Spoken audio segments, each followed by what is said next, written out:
Power scaling. People saying, you know, power scaling's funny. Rob Lucci defends, busts through Sentomaru's thing. Kizaru can't do it. Therefore, Rob Lucci, you know, you guys have at it. Do what you want. Do what you want.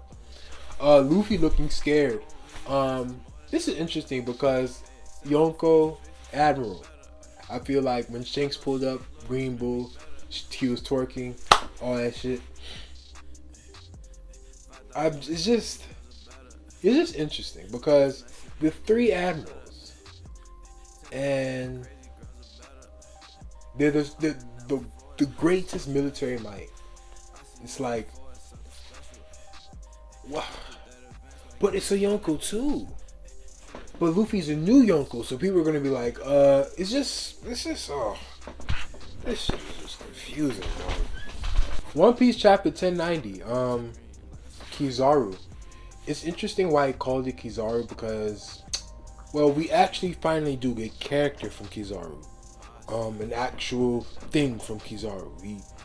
He character moment in which he actually Kizaru, we see Borsalino actually caring for Sentomaru. Now I wonder if people are saying that Rob Lucci may have told Kizaru maybe a certain type of truth.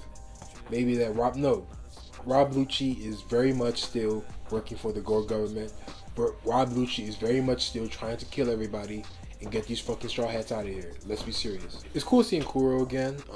Maybe for the live action. Who knows where he's actually getting these requests from these fans. Of course, first things first. We see Luffy, and I guess all of us could have predicted. I mean, at this point, we just have to predict. Like Luffy's probably going to say this. Luffy understand. Luffy's not an idiot. At this point,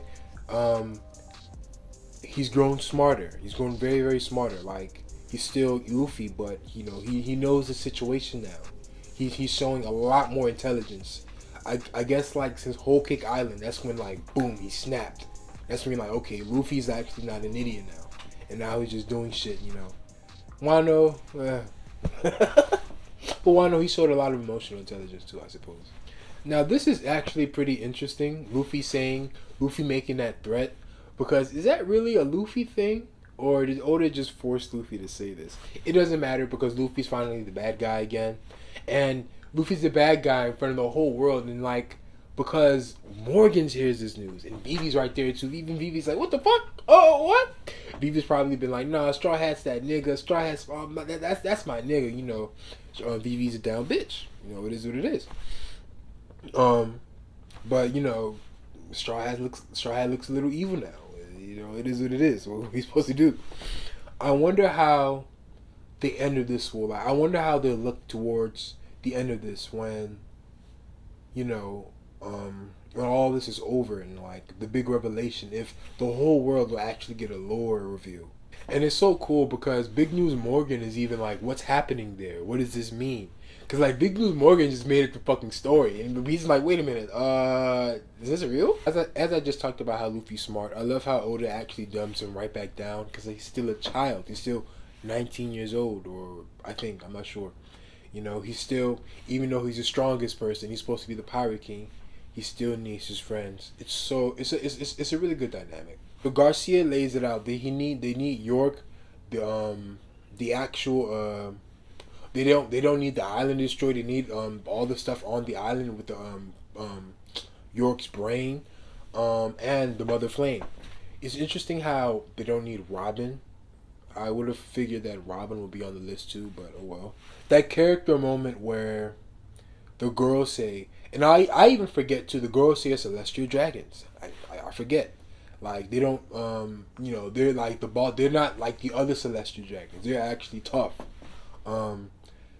The conversation between Doberman and how he views other human beings.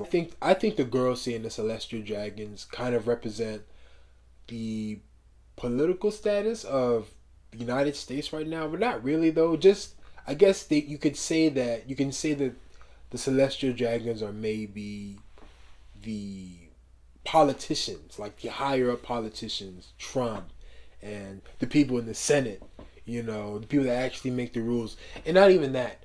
They're just the managers, really. It's the it's the people up top, the 1%ers. That's who the Gorosei is. That's who. That's the 1%ers. That's who they. Everybody else is just. That's literally 1-to-1. That's who the Gorosei represent in real life. But it's so.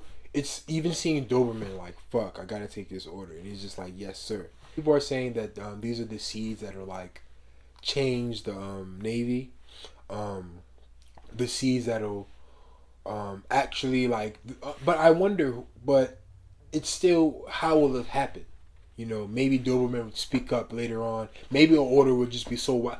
I feel like it's when the Gorosei will actually give orders to kill civilians. That's when. That is when. Maybe that's a theory. That's when they'll probably start changing up, because when orders are just too strict, when orders are just too crazy, that's when like actual soldiers start rebelling on like their captains or whatever. Luffy actually overriding Boa Hancock's like orders and like forcing her. That shit is just so funny. Every single time like I'm hearing somebody reviewing it, it's just so sweet and cute. It's just like, oh, I don't know what to do. It's just like, okay. Oh my god. It's silly. And it's interesting seeing everybody. I mean, you know what? Never mind. If you see the YouTuber sexualizing S-Hawk, you know, that's the YouTuber that you're watching. That's the YouTuber that you're choosing to watch. I'm not going to choose to watch that. I'm going to see this relationship as this, not as this weird other sexual thing. I wonder how the crew's going to look when we're going to Elbaf. I wonder if we're going to see Kid there. I wonder if Big Mom's going to be there. Hopefully, Vegapunk may actually be there. We just have to wait. We have to wait. What if Elbaf isn't even like... Because you know Oda just does what he wants. He just does what he wants. Who freaking knows? I wonder how fast Vegapunk's probably going to crack the code. Probably really quickly now that Kizaru's here.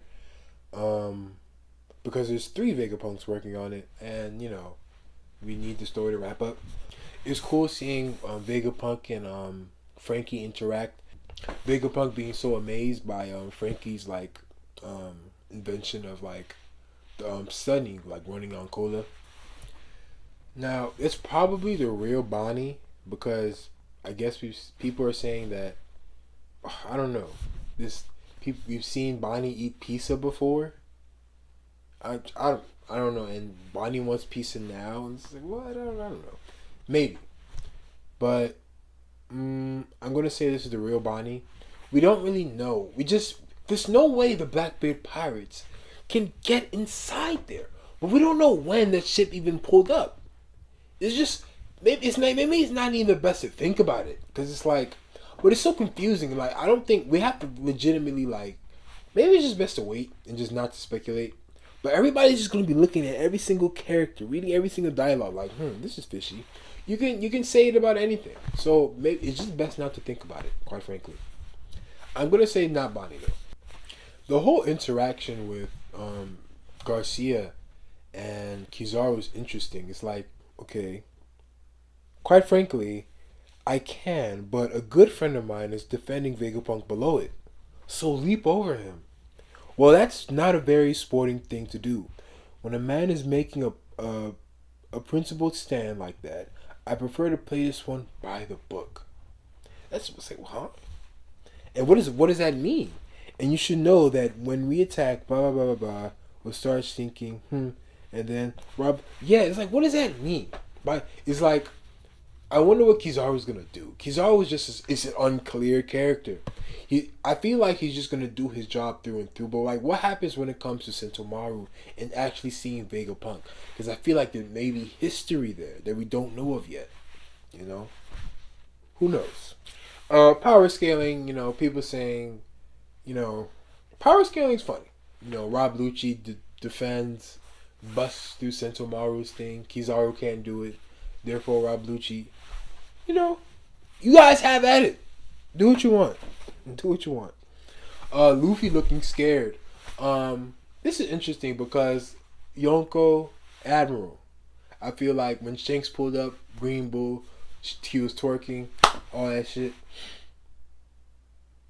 It's just interesting because the three admirals and they're the greatest military might. It's like, wow, but it's a Yonko too. But Luffy's a new Yonko, so people are gonna be like, it's just, oh, this shit is just confusing, man.